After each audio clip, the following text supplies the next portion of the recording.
Fundamental unit of life.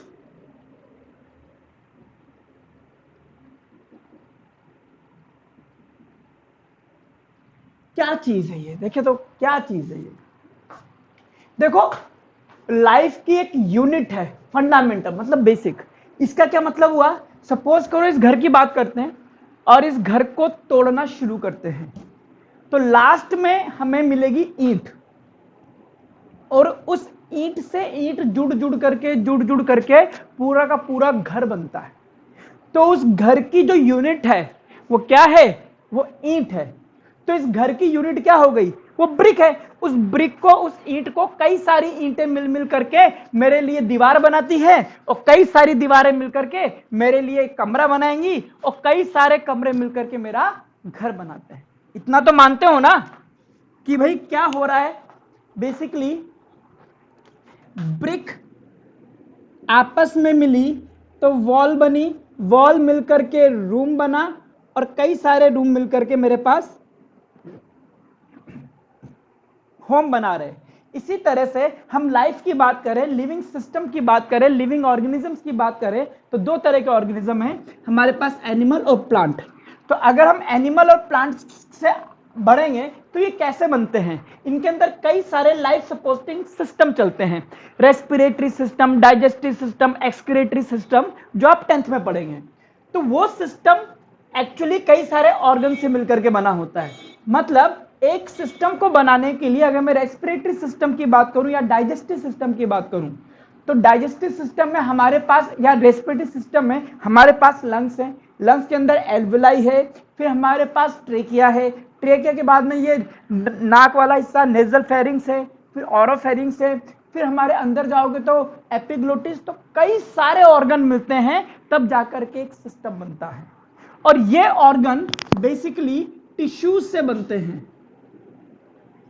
तो कई सारे टिश्यू मिलकर के जब वो सेम फंक्शन करना शुरू करते हैं तो ऑर्गन्स बनाते हैं। अब मैं टिश्यू को और तोड़ूंगा तो हमारे पास निकलेगा सेल, दैट इज हमारे पास निकल गया लास्ट यूनिट।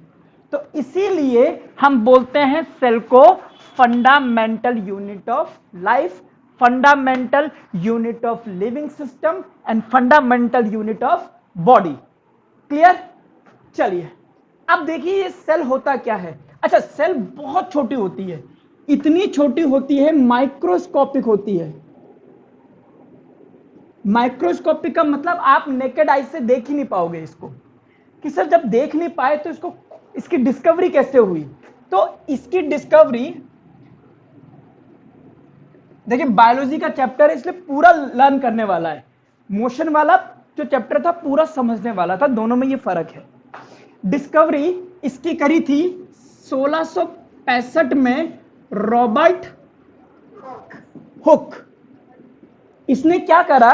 इसने जब कॉर्क की सेल्स, कॉर्क क्या होता है? पेड़ से मिलती है, पेड़ की जो छाल होती है ना उससे कॉर्क मिलता है, और आपने देखा होगा कई सारी बॉटल्स में लगा होता है कॉर्क ऊपर से बंद करने के लिए।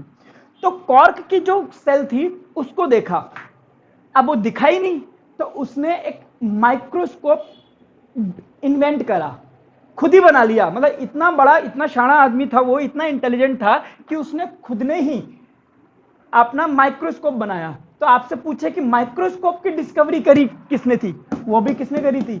रॉबर्ट हुक ने। तो उसने क्या करा, जब कॉर्क की सेल को देखा तो उसको मधुमक्खी के छत्ते जैसे ऐसे ऐसी चीजें नजर आई, इस तरह से। हाँ, हनीकॉम्ब लाइक स्ट्रक्चर उसको दिखनी शुरू हुई इस तरह से।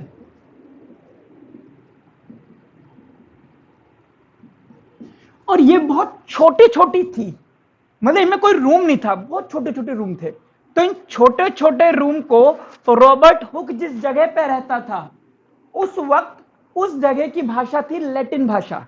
आजकल लैटिन भाषा नहीं चलती थी, तो वो स्मॉल रूम जो इसको दिखे, इसको उसने नाम दिया सेल, क्योंकि वहां पर सेल का मतलब ही लिटिल रूम्स या स्मॉल रूम से रहा जाता था। इसीलिए हमने इसको क्या बोला था? सेल दिया था। ये वर्ड रॉबर्ट हुक ने दिया था, 1665 में उसने कॉर्क सेल से डिस्कवर करी थी, और इसी ने डिस्कवर करा था माइक्रोस्कोप ऑल्सो। लिखते चलिए और डिटेल नोट्स मैं आपको दे दूंगा, इसके पूरा लिखा हुआ, जो भी मैं यहाँ पढ़ाऊंगा, जो भी बोलूंगा सब यहाँ मिलेगा। चलिए बनाइए इसको, शॉर्ट में लिखते चलेंगे।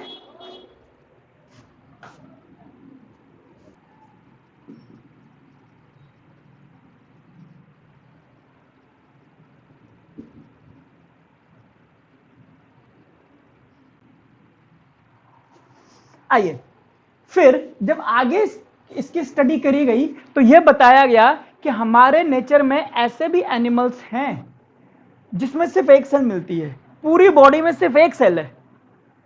उन एनिमल्स को हमने कहा गया unicellular organisms, having only one cell.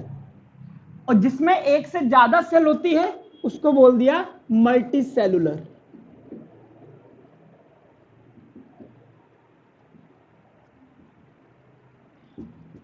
अच्छा, यूनिसेलुलर में हमारे पास कौन कौन आता है? अमीबा, पैरामीशियम, क्लेमाइडोमोनास, आपने देखा नहीं होगा। ऐसे यूनिसेलुलर ऑर्गेनिज्म बेसिकली ये प्रोटोजोआ होते हैं, जो आप आगे जब सेल डाइवर्सिटी ऑफ लाइफ पढ़ोगे तो वहां आपको पढ़ाया जाएगा, ठीक है। तो ये होते हैं यूनिसेलुलर ऑर्गेनिज्म। इनके अलावा सारे मल्टी सेलुलर, गाय, भैंस, घोड़ा, गधा, ऊंट, बकरी, बैल, जानवर, मछली, पक्षी, सब के सब, है ना। तो हम कह सकते हैं, क्या बोलूं मैं, ह्यूमंस लिख दो, birds, cockroach, insects and so on. तो ये हमारे पास दो तरह के एनिमल है, यूनिसेलुलर और मल्टी सेलुलर।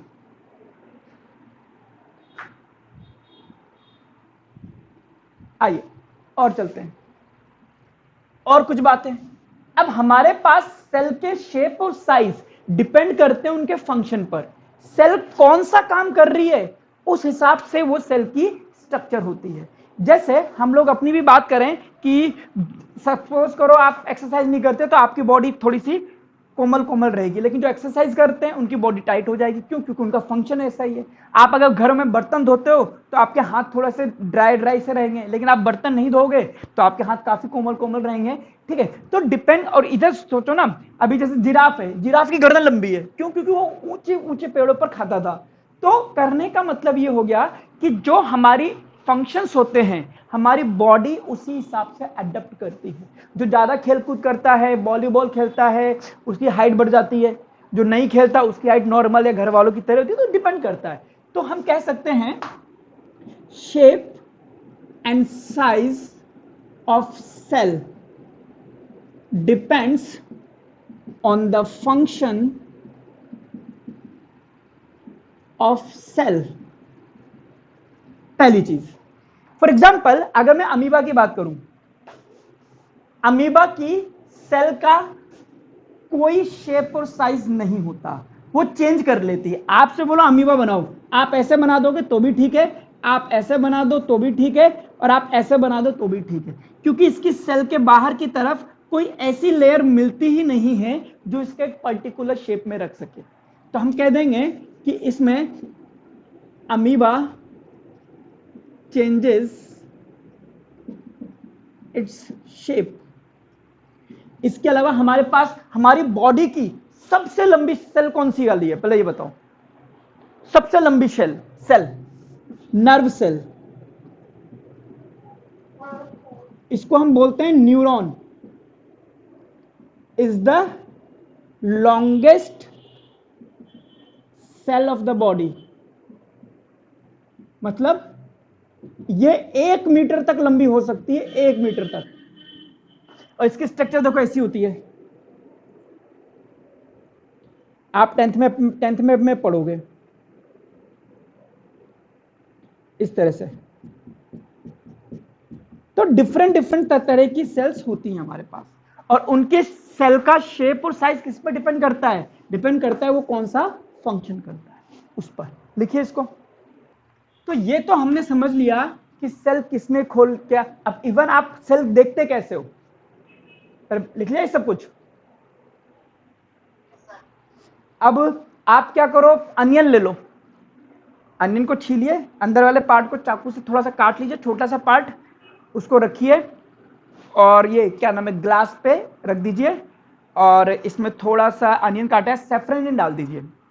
सेफ्रेनिन देखो क्या होता है ना, हमें कोई भी चीज देखनी होती है ना अंदर की तरफ, तो हमें उसको स्टेन करना पड़ता है, तब जाकर के वो पता लगता है हमें कि क्या कलर है उसका, किस तरह का दिख है बेटा। हाँ, तो उससे क्या है कि जैसे कि हमें कोई भी चीज है ना, वरना सब कुछ कलरलेस कलरलेस दिखेगा, आप आइडेंटिफाई नहीं कर पाओगे कौन सी चीज क्या है, तो हमें उसको स्टेन करना पड़ता है सबसे पहले। तो कॉपी के टॉप पर एक चीज लिख लीजिए, प्लांट सेल है कोई भी, उसकी स्टेनिंग करी जाती है सैफ्रेनिन से, और कोई भी एनिमल सेल है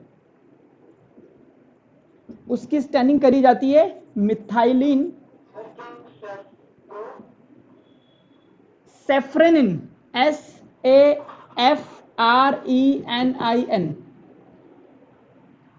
मतलब उसको कलर देने के लिए जो हमारे पास जो हमारे पास सब्सटेंस होता है वो होता है सेफ्रेनिन।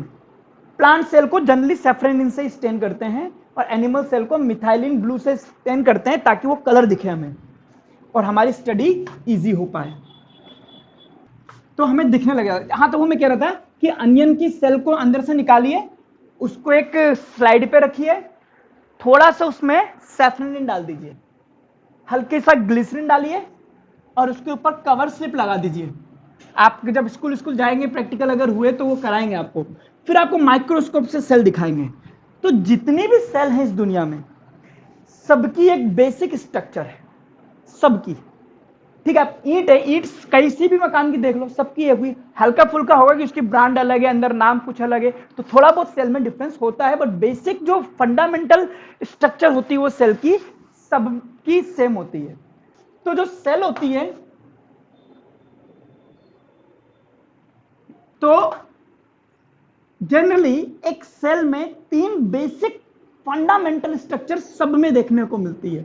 सबसे बाहर वाली कवरिंग जो होती है इसको हम बोलते हैं प्लाज्मा मेम्ब्रेन या सेल मेम्ब्रेन। सेल वॉल पे हम बाद में जाएंगे, है ना। और इस प्लाज्मा मेम्ब्रेन में छोटे छोटे छोटे छोटे छेद होते हैं।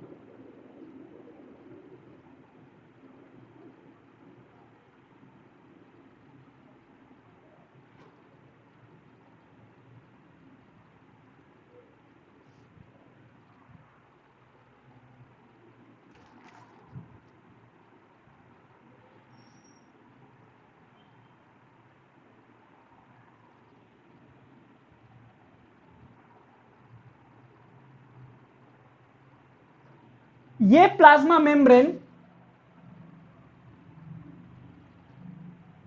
दो चीजों से मिलकर के बनती है, लिपिड्स और प्रोटीन, जिसको हम शॉर्ट में लाइपोप्रोटीन कहते हैं।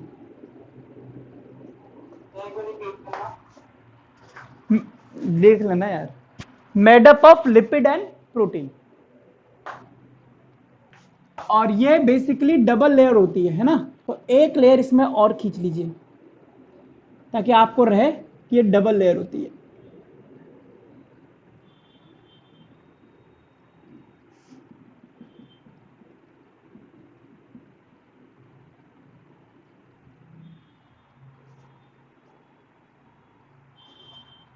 ठीक है, तो ये सेल को अंदर जो कुछ भी मिल रहा है उसको एक्सटर्नल एनवायरनमेंट से अलग करने का काम करती है।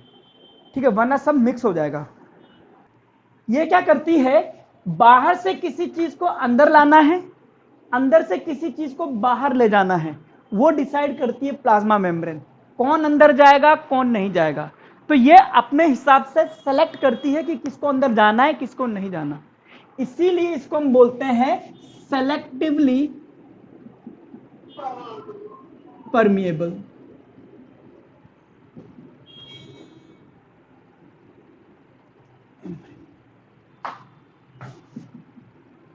that controls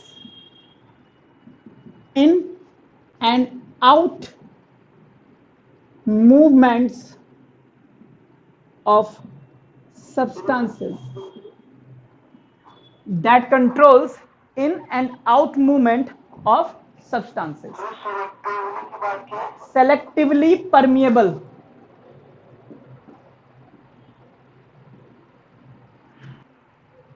जब भी कोई फूड पार्टिकल या कोई भी चीज इसको चाहिए कि अंदर जाए तो ये उसको खा जाती है। मतलब कह सकते हो आप, मैं बताऊंगा इसके बारे में भी कैसे करती है। engulf in food, engulf food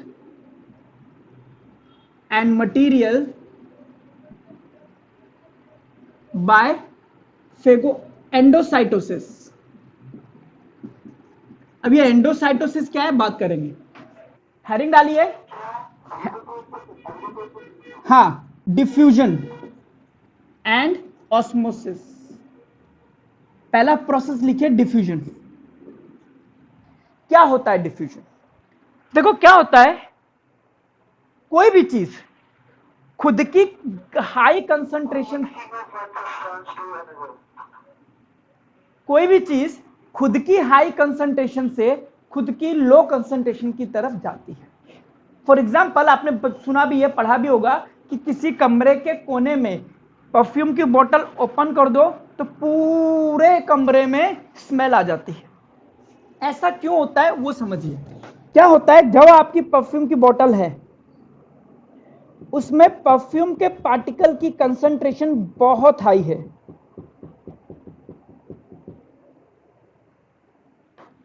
जैसे ही आपने वो बोतल ओपन करी, ये परफ्यूम के पार्टिकल एयर से अपनी हाई कंसंट्रेशन से अपनी लो कंसंट्रेशन की तरफ मूव करने लग जाते हैं।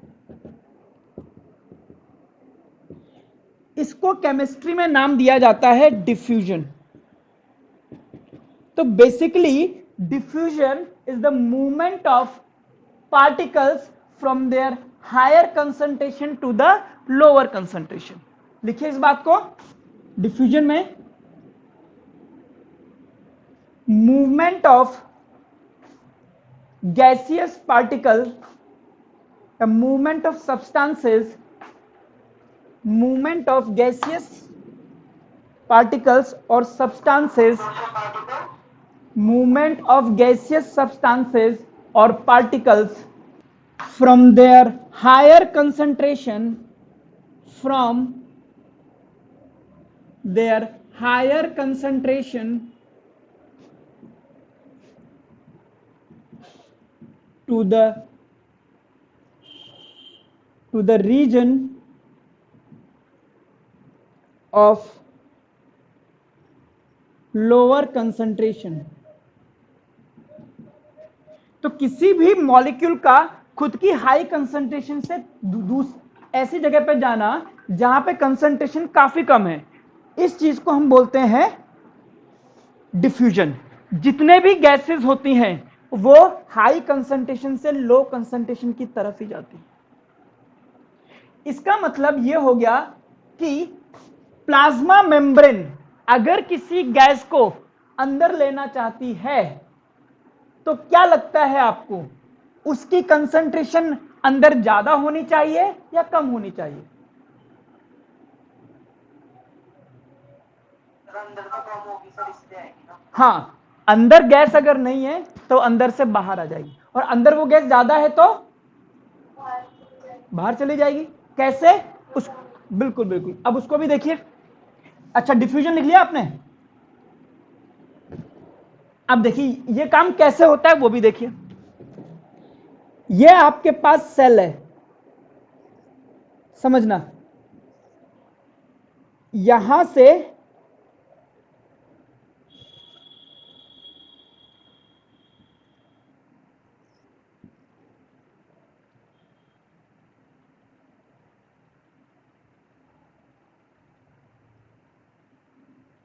चलिए ये समझिए कि यहां से ब्लड आ रहा है,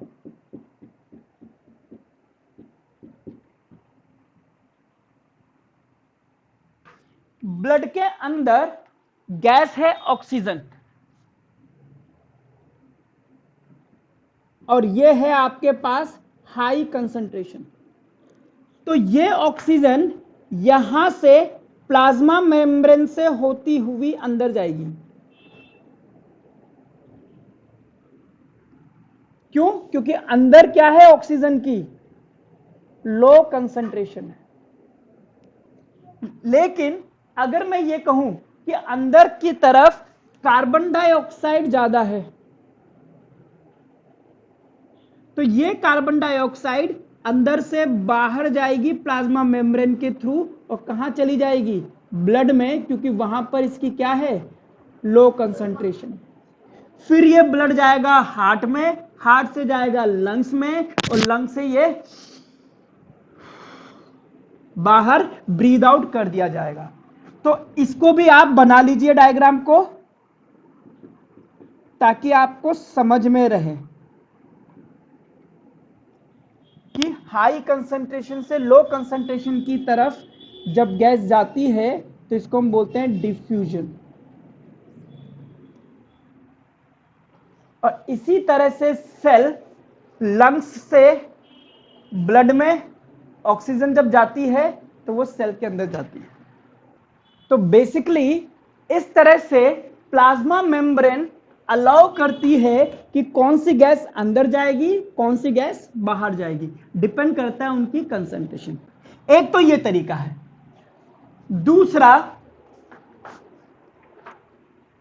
दूसरा है ऑस्मोसिस।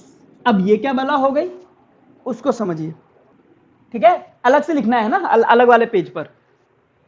चलिए समझिए, मेरे पास दो सॉल्यूशन है, सॉल्यूशन ए और सॉल्यूशन बी। इन दोनों सॉल्यूशन को मैंने एक सेल मेम्ब्रेन यानी कि एक प्लाज्मा मेम्ब्रेन से अलग अलग कर रखा है। बीच में प्लाज्मा मेम्ब्रेन ले लो, सेलोफेन की मेम्ब्रेन ले लो, या पिग के यूरिनरी ब्लैडर की मेम्ब्रेन ले लो, या शीप के यूरिनरी ब्लैडर की मेम्ब्रेन ले लो। ये मेम्ब्रेन का हम यूज करते हैं। बात करेंगे क्या चक्कर है इस सॉल्यूशन ए और सॉल्यूशन बी में। फर्क क्या है कि इसकी कंसंट्रेशन हाई है और ये लोअर कंसंट्रेशन है। बहुत ध्यान से सुनना, वरना एनसीईआरटी पढ़ोगे तो गुम जाओगे कि हमारी मैडम ने तो ये लिखाया है, सर आपने ये लिखवाया है। ठीक है, मैं बताऊंगा आपकी मैडम ने क्या लिखाया है, एनसीईआरटी में क्या है और मैं क्या पढ़ा रहा हूं। हाई कंसंट्रेशन, सपोज कीजिए आपने हाई कंसंट्रेशन का मतलब मोर सॉल्यूट लेस वाटर। सपोज करो नमक घोल रखा है आपने, तो ज्यादा नमक है, पानी कम है। ये लोअर कंसंट्रेशन का मतलब लेस सॉल्यूट और मोर वाटर। वाटर क्या है? सॉल्वेंट। सॉल्यूट सॉल्वेंट तो समझते हैं ना आप लोग? Yes sir. ओके, अब ये जो मेम्ब्रेन है बेटा, इस मेम्ब्रेन की एक खास बात यह है कि इसके जो छेद होते हैं ना, ये बहुत छोटे छोटे छेद होते हैं, जैसे कि प्लाज्मा मेम्ब्रेन में होते हैं। ये जो छेद होते हैं ना, pores can only allow solvent particle to pass through। ये खास बात है, इसीलिए इस मेम्ब्रेन को हम बोलते हैं कि ये जाने तो देगी, परमिएबल तो है, बट दोनों को नहीं जाने देती। सॉल्यूट के पार्टिकल बड़े होते हैं, सॉल्वेंट के पार्टिकल छोटे होते हैं। तो ये सॉल्वेंट के पार्टिकल को जाने देगी, इसीलिए इस मेम्ब्रेन को हम बोलेंगे सेमी परमिएबल मेम्ब्रेन। सेमी क्यों? आधा। आधा क्यों? सॉल्यूट को तो जाने ही नहीं दिया। आप इधर देखिए, सॉल्यूट तो ये छोड़ो, सॉल्यूट तो जाएगा नहीं, तो मैं उसकी बात नहीं करूंगा, बट पानी कहां पे ज्यादा है? ये देखिए, पानी यहां पे ज्यादा है। तो पानी के मॉलिक्यूल यहां से मूव करके यहां से होते हुए इधर जाएंगे। इस प्रोसेस को हम बोलते हैं ऑस्मोसिस। सर डिफ्यूजन में भी तो यही हुआ था। हाँ, डिफ्यूजन में भी पार्टिकल खुद की हाई कंसंट्रेशन से खुद की लो कंसंट्रेशन की तरफ जा रहा है। पानी यहां पर जहां पर ज्यादा है वहां से उस जगह जा रहा है जहां पर पानी कम है। कि सर इसको भी डिफ्यूजन बोल दो? नहीं, इसमें हमने शर्त लगा दी सेमी परमिएबल मेम्ब्रेन। तो अगर सेमी परमिएबल मेम्ब्रेन के थ्रू जा रहा है तो इस प्रोसेस को अलग से नाम दिया जाता है ऑस्मोसिस। तो हम कह सकते हैं, सुनना, तुम्हारे स्कूल में और एनसीईआरटी में डेफिनेशन क्या है? पहले, what is osmosis? Osmosis is the movement of solvent या water from their high concentration to the lower concentration of water. Movement of water molecule from the high concentration of water to the low concentration of water. सही है। But मैं solution की बात करूं तो solution के हिसाब से बोलूंगा कि the movement of water molecule from the lower concentration of water to the higher concentration of to the lower concentration of solution to the higher concentration of solution. यानी कि इसकी डेफिनेशन अगर आप सॉल्यूशन की बात करोगे तो हम कह देंगे लो कंसंट्रेशन से हाई कंसंट्रेशन की तरफ जाता है सेमी परमिएबल मेम्ब्रेन के थ्रू। लेकिन मैं बोलूं कि वाटर के हिसाब से बोलो तो हम बोलेंगे वाटर की हाई कंसंट्रेशन से वाटर की लो कंसंट्रेशन की तरफ जाता है through the semi permeable membrane. दोनों ही डेफिनेशन सही हैं। आप बताइए कौन सी लिखना चाहेंगे? Movement of water molecule from the higher concentration of water to the region of lower concentration of water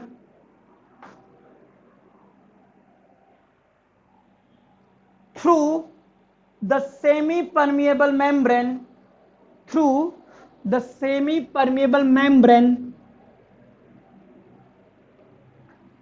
is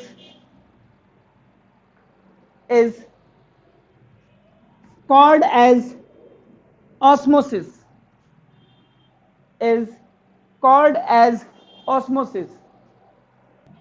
अलग से यहां बाद में चलेंगे। अब समझिए, आपके पास सॉल्यूशन ए और सॉल्यूशन बी है और मैं कहता हूं concentration of solution A more concentration है और ये क्या है? दिमाग से समझना, मैं फिर बता रहा हूं। Low concentration. मोर कंसंट्रेशन का मतलब होता है पानी कम और लो कंसंट्रेशन का मतलब होता है कि पानी ज्यादा। सीधी सी बात है, पानी जहां पे ज्यादा होगा वहां कंसंट्रेशन ज्यादा है, कम है। जिसकी कंसंट्रेशन ज्यादा होती है ऐसे सॉल्यूशन को हम बोलते हैं हाइपरटोनिक सॉल्यूशन और जिसकी कंसंट्रेशन कम होती है इसको हम बोलते हैं हाइपोटोनिक सॉल्यूशन। और सेमी परमिएबल मेम्ब्रेन हमने लगाई दी है। अब मुझे बताइए कहां से कहां जाएगा पानी?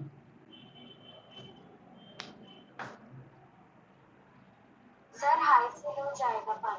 ए से बी या बी से ए, ये बताओ।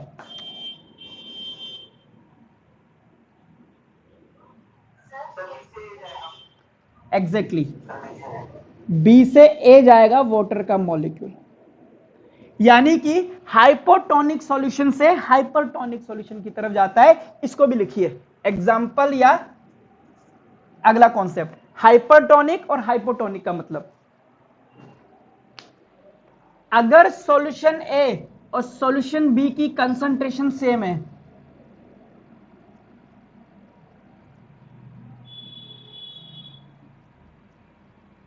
इसका मतलब जितना पानी इसमें है उतना ही पानी इसमें है। तो ऐसे सॉल्यूशंस को बोलते हैं आइसोटोनिक सॉल्यूशन।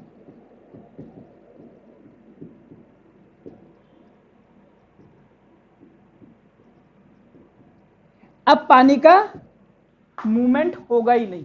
जब जब कंसंट्रेशन में डिफरेंस ही नहीं है, दोनों जगह पानी बराबर है, तो क्यों ही जाएगा पानी। इसको भी लिखिए, नो मूवमेंट ऑफ वाटर। चलिए और समझिए, इधर ही लिखेंगे, यहां हम कल आएंगे। अब पहले हम ये समझा देना है कि कोई चीज इधर से उधर जाती कैसे। और सुनिए, एक बार आपने एक सेल को लिया और इस सेल को आपने पानी में डाल दिया,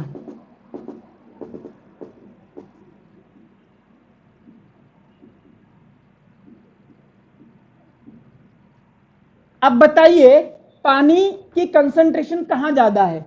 सेल के अंदर हमेशा पानी के रेस्पेक्ट में लो कंसंट्रेशन रहता है। तो यहां तो फ्रेश वाटर है, यहां तो मोर वाटर रहेगा, यहां पर लो हाई कंसंट्रेशन, सॉरी, ये होगा आपके पास हाई कंसंट्रेशन। हाई कंसंट्रेशन का मतलब लेस पानी। पानी कहां से कहां जाएगा। अब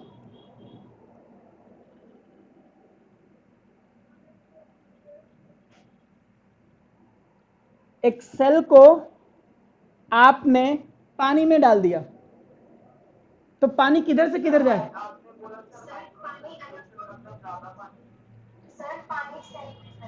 हाई कंसंट्रेशन का मतलब कम पानी होता है, और बाहर तो पानी पानी है, तो पानी बाहर से अंदर जाएगा और सेल विल स्वेल अप। बाहर से अंदर जाना, इसको हम बोलते हैं एंडो ऑस्मोसिस, अंदर की तरफ ऑस्मोसिस। अब यहां पे भी दो केस होते हैं, ये भी सुन लो।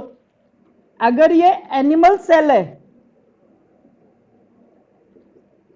तो ये फट जाएगी, फुट। और अगर ये प्लांट सेल है तो ये स्वेलअप हो जाएगी।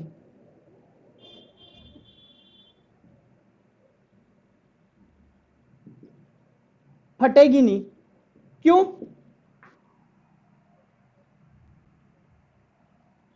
बिकॉज ऑफ, हाँ, because of cell wall. Plant cell में इसके बाहर की तरफ एक लेयर और होती है, उसको हम सेल वॉल कहते हैं, तो वो इसको स्ट्रेंथ प्रोवाइड करेगी, फटने से रोक देगी।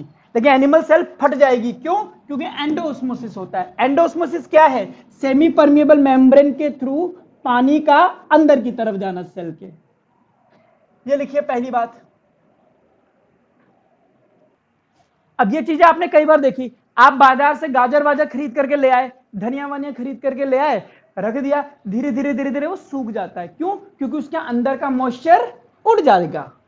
अब क्या कीजिए, उस गाजर को निकालिए, पानी में डाल दीजिए, तो पानी गाजर को अंदर आने देगा, एंडोऑस्मोसिस हो जाएगा, वो फिर से आपका फूल जाएगा, धनिया आपकी सफेद हो जाएगी। तो ये काम होता है एंडोऑस्मोसिस से। और चलिए एक और सेकंड केस।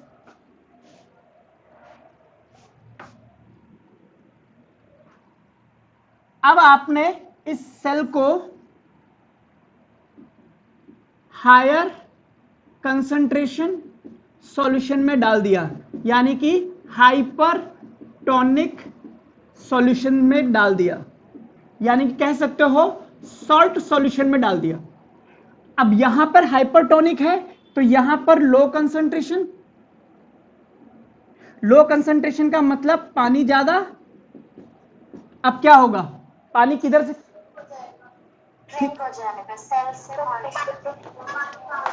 एग्जैक्टली, अब पानी यहां से बाहर की तरफ जाएगा, इसको हम बोलते हैं एक्सो ऑस्मोसिस, पानी का बाहर जाना, और सेल विल श्रिंक। और इस प्रोसेस को हम क्या बोलते हैं, प्लाज्मोलाइसिस। और बिल्कुल बाहर चला जाएगा पानी, और ये ऐसी हो जाएगी सेल थोड़ी देर बाद में। What is plasmolysis? That is shrinking. of cell when it is kept in hypertonic solution। तो पानी प्लाज्मा मेम्ब्रेन में इस तरह से अंदर और बाहर जाता है। लिख लिया ये? यस सर, लिख लिया। बाकी के लोग भी लिख लो, फिर एक चीज और समझाता हूं। अब आपने बचपन में ही आप लोग कभी ऐसा सुना है कि आपके मतलब किसी के जोंक लग जाती, जोंक समझते हो, लीच, जोंक हो जाए, सांप हो जाए या अर्थवर्म हो जाए, इनमें आप पानी इनके ऊपर नमक डाल दीजिए, नमक डालते मर जाते हैं। क्यों? क्योंकि आपने जैसे नमक डाला तो इनके अंदर से इनका पानी बाहर निकलना शुरू हो जाता है एक्सोऑस्मोसिस की, जिसकी वजह से ये छोटे सिकुड़ करके मर जाते हैं। तो कई बार एनिमल्स जिनके ये, जैसे हम लोगों में नमक डाले तो हम लोगों में कुछ नहीं होगा, हमारे तो ये सेल में, लेकिन हमें भी अगर पानी के घोल के अंदर पटक दिया जाए तो धीरे धीरे हम भी मर जाएंगे। क्यों? क्योंकि हमारी भी यहां से धीरे धीरे वाटर लॉस ज्यादा होने लग जाएगा। बट जिनके इतनी मोटी मेम्ब्रेन नहीं होती, बहुत पतली सी मेम्ब्रेन होती है, उनके ऊपर नमक डालिए, एक्सोऑस्मोसिस मर जाएंगे। ठीक है, तो यहां पर फाइनली यहां आओ। पता कैसे चलेगा किसको है ये? किसको नहीं, सबको ही होता है। बट ये है कि जिसकी मेम्ब्रेन मोटी है उसमें शायद काम नहीं करे, बाकी सब में काम करेगा। मतलब लिख सकते हैं गैसेस, इसमें लिखिए दोबारा, like carbon dioxide, oxygen, ETC are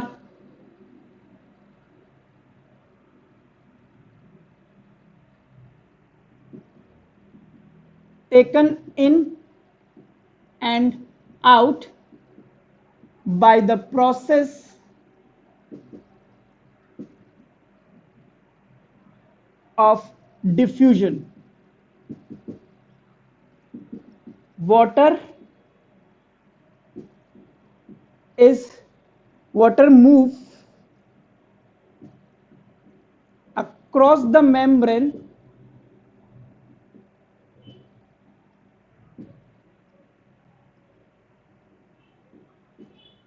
by the process of osmosis। तो यहां पर हमने ये चीज को एक्सप्लेन करा कि ये किस तरह से इन एंड आउट मूवमेंट को कंट्रोल करती है। दो प्रोसेस है, गैसेस के लिए डिफ्यूजन और लिक्विड के लिए यानी कि पानी के लिए ऑस्मोसिस। और यहां पर हमारा प्लाज्मा मेम्ब्रेन खत्म होता है।